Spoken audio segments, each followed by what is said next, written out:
Jumping disk.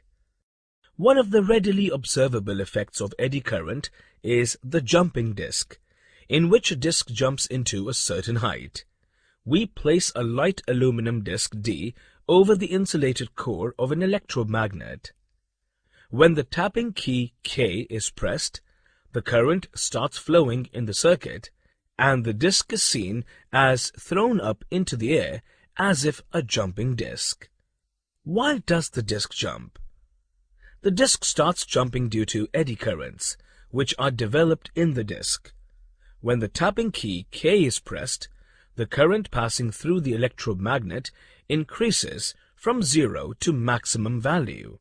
Thus, magnetic flux along the axis of the core of the electromagnet, or simply the solenoid, increases. An aluminium disk, which is placed over the core of the electromagnet, is now under the influence of increasing magnetic flux. Also, the disk does not form a part of the closed circuit of the electromagnet insulated core. Due to the increasing magnetic flux associated with the disk, the eddy currents develop in the body of the disk.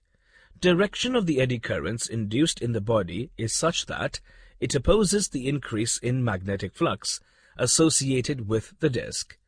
The upper face of the core of the electromagnet acquires a polarity of north pole N, and the lower face of the disk acquires a polarity of north pole N, as like poles repel each other. That is why the disk is thrown up into the air.